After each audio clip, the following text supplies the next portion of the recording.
Words and Music is about songs, and it's about songwriters, people with stories to tell and the gift to make us believers. Our guest this week is Cleveland's Mr. Jazz, tenor saxophonist, composer, recording artist, and educator, Ernie Krivda. Words and Music. If we believe the singer, we'll believe the song. Award-winning tenor saxophonist Ernie Krivda is arguably the most influential Cleveland jazz musician of our time. Everything about his playing, his big forward sound, the attack, the phrasing, how he composes the solos, challenges the band to be on their A-game. Ernie is uncompromising in his quest for excellence, both for himself, for his musicians, and for the hundreds of students that he's mentored in the Jazz Studies program at Tri-C's Tommy LaPuma Center for Creative Arts. I've produced 4 albums for Ernie, and he's taught me everything I know about jazz, including a passionate love for this music. Ernie, welcome to Words and Music. Well, pleasure to be here. Thank you for the kind words. It is so much of a pleasure, because you're the reason that I came to Cleveland in the first place, even though, just to start and work with technology and build technology around the jazz. The Jazz Studies program. Exactly. Yes, right. And it wasn't too long before you schooled me. Oh, okay. All right. The check, you can just send it to me, and all right, we'll work that out.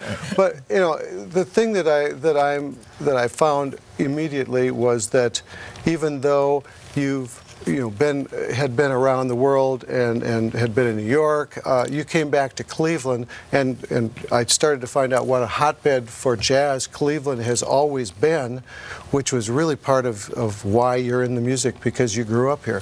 What was it like when you grew up? Well, Cleveland, first of all, you have to look at Cleveland's geography, the geography of Cleveland. Okay. Cleveland is in the center of a group of cities, all of which have a jazz history.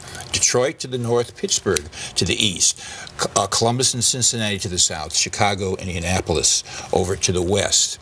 Cleveland has always been center, so as musicians come through on tours, they come through Cleveland. So all sorts of music came through Cleveland, all sorts of great musicians. Many musicians from these cities actually settled here and lived here. Some of my early mentors, pianist Bill Gidney, saxophonist Joe Alexander, they were from Pittsburgh. All right, Weasel Park was from St. Louis, but he was with the Basie band. He settled here after he came off the road with the Basie band. Okay. And so and Eddie Backus from Columbus came up from Columbus with the great Roland Kirk. Eddie settled here. So much of the music that I experienced had to do with musicians that came through Cleveland, taking advantage of Cleveland's geography. And because of this, Cleveland was a hotbed of music. And it was, for a young jazz musician to be involved in all of this was something that was just, it's hard to describe how the focus, the elation, the desire to get up every day and go out and experience this stuff was overwhelming. Now, I had already been interested in music because my father was a jazz musician, and he'd been playing me the records since I was 3 years old. So I grew up on Coleman Hawkins and Roy Eldridge. So I was always into the music, but then to experience it live, in all these varieties with all the wonderful musicians and their vivid personalities, the vivid personalities of the musicians. Were they more vivid a personality than you? This is where I learned about vivid personalities. Well, see, the music is driven by personalities, by musical personalities, vivid musical personalities. Some people say, well, it's all about innovation. Well, innovation comes and it goes, but the thing that remains is the vivid personalities. We no longer listen to Louis Armstrong because he was a great innovator. We listen to him because we enjoy his vivid musical personality. And that's the way it is with musicians down through the years. That's what drives the music, and that's what always attracted me to it. And so those early years at Cleveland were exhilarating. At what point, or maybe it was immediately, did you know that you were there and that you'd have to create your own sound and craft your own personality, so to speak. This was part of the package. You were supposed to do that. Sound like you. This was encouraged. You were not. First of all, to get hired. Band leaders like to have musicians that had these personalities because people would identify with them. All right, they were not interested in your doing something that somebody else did. So this kind of thing was encouraged back at that time. All right, it's unfortunately not so much now, but back then it was. Yeah, So, right. So every wherever I went, like keep on. You got your own thing going. You keep on with it. That was encouraged. Okay. From the get-go. So in developing your own personal, vivid personality, as a player, I would think that composition and playing would have go hand in hand. So as you're composing, your song, even. Well, when you're a jazz musician, you're always composing. You're in a state of composition. Right. Everything is, the improvising is composition. So you have musical ideas running around in your mind all the time. So at some point, you start to think about organizing them into a tune, and you know that part of you has always known that maybe you want to write some tunes. Now, when I had this wonderful opportunity to be the house band at the Smiling Dog Saloon, which played opposite every touring act from 1970 to 1975, every touring jazz act, Herbie Hancock, Freddie Hubbard, Ornette Coleman, McCoy Tyner, Stan Getz, Cannonball Adderley. I can go on and on and on with this because there were just so many. 6 nights a week playing opposite these people. One of the groups was Weather Report. Joe Zawinu was, of course, the music director and a wonderful composer. So was Wayne Shorter in the band. And so I had begun writing, putting music together, and they encouraged that. You must do that. You must. Joe, this is Joe. This is Joe. Yes, like me, right? There we go. Compose. So it's okay. So that was, and so all these groups. So obviously Herbie Hancock's his great Mondishi band was there, and so he's writing for that, and so I'm being inspired and listening to all this music, and so I'm developing this music and becoming, I guess a composer, and so. I took my opportunity finally. I got an opportunity from Cannonball Adderley and Herbie Hancock, both of them recommended me to Quincy Jones. So I went and I played with Quincy Jones' last touring band. And one of the features was I made more money than I ever made in my life. That's a good feature. I was able to create a stash. So I put my a stash is a jazz musician's wallet. Yes, and so you're traveling and I'm not spending and I'm saving and so I have all this money, and in the back of my mind I knew I had to go to New York because New York is the center of the jazz recording industry. Right. And I always, one of the big deals for me was to become a recording artist. Historically jazz and recordings kind of gone hand in hand, the development and its documentation. So it was very, very important to me. And so I had been developing all kinds of music, at the Smiling Dog, and I went there and I had a tape of some of the stuff, my stuff, and went from knocking on the doors and like no. And you know, but all you need is the one yes. Right. And the one yes came from Irv Kratka at Inner City Records. And voila, within 6 months, I had a recording contract with Inner City Records. And that was the beginning.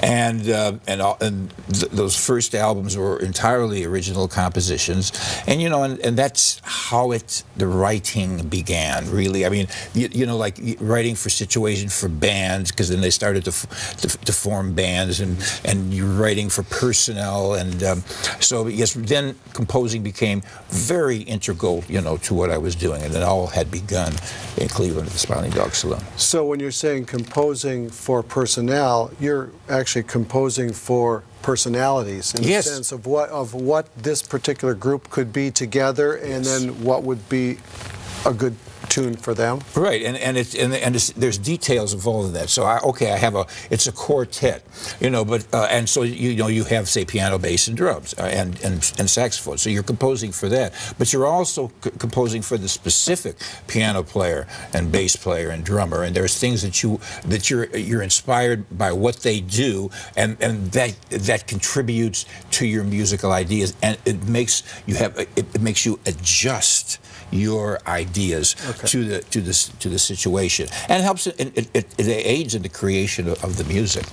So, and they're there to respond to the composition. Do they know that you're writing for them, or is it? Well, I mean, here's the tune, and it just happens to be good for this piano player. I don't necessarily, say, this is for you. I don't. But it shows in a lot of times in the way it comes out. It'll come out, come out with a certain ease, because, it was kind of... Yeah, hand hewn. Right. I mean, I remember for a long time I worked with a great bass player. Jeff Halsey was one of my touring bands. And Jeff is an absolute virtuoso bassist. So all of a sudden, I can write things for bass that I really wouldn't have thought of had he not been in the band. So arco things, difficult arco things, things that are demanding things with the bow and so when you have these kinds of people, they give you ideas to and that's becomes part of what you write. So over the years, which has been decades worth of writing as a composer, as a player, but as a recording artist, how have your records changed or your thoughts about making a record changed from when you first did it in the late 70s to now? Right. Well, without question, I've gone through different phases. I've had my blue period. Really? But I consider myself to be an eternal student. So I'm always learning. I'm curious about things, and so you hear things and they inspire you, and you start to move in that direction. So I have moved in different directions.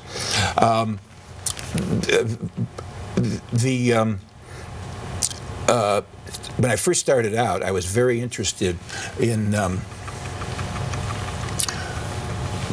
world folk musics and classical music, and they were blended into my jazz personality.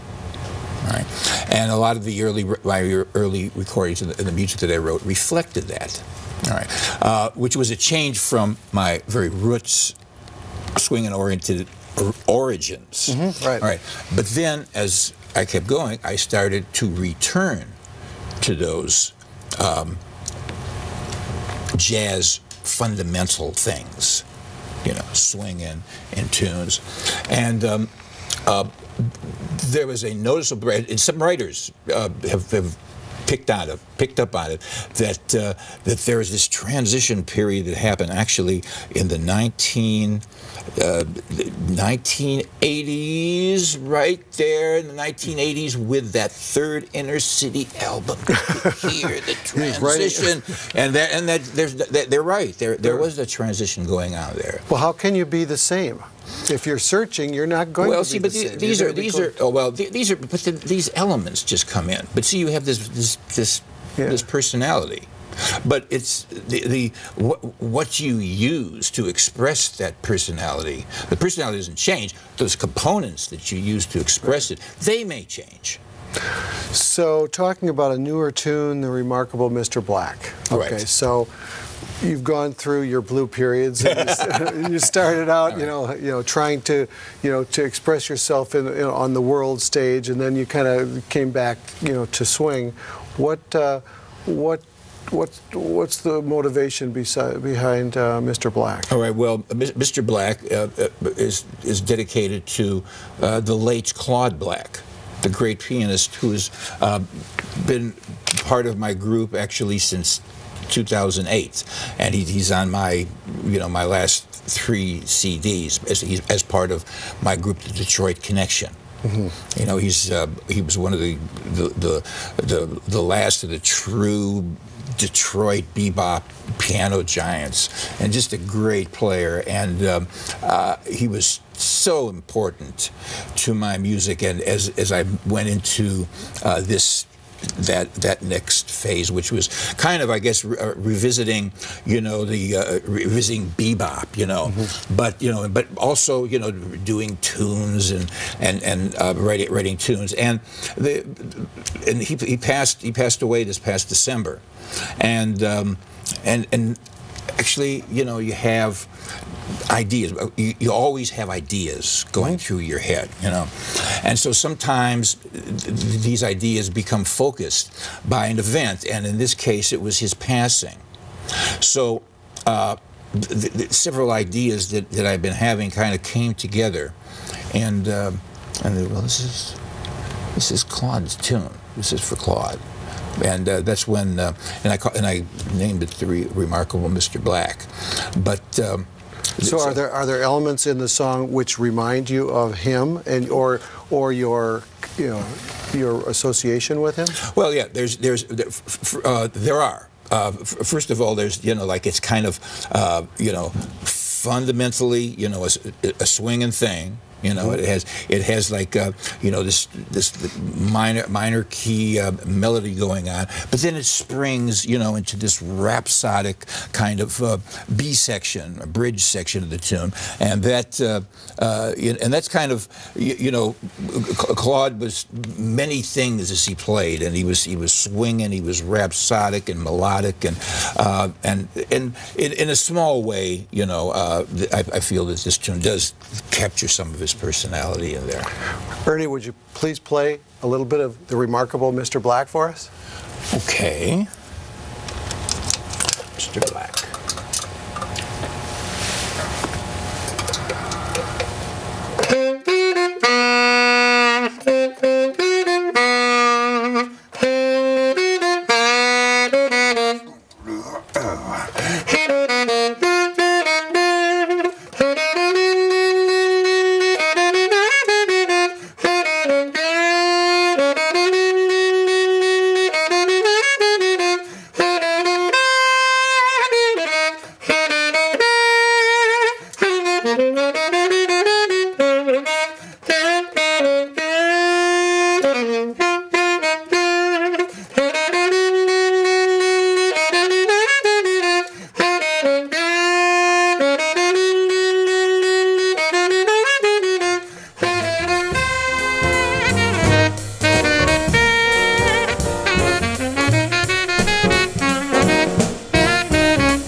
Ernie, we've covered a lot of ground, but not even close. We didn't even talk about, you know, your life as a music educator in this town, which really is a criminal act. But how can folks find you on the internet and maybe find out a little bit more about what you do? Well, there's always ErnieKrivda.com.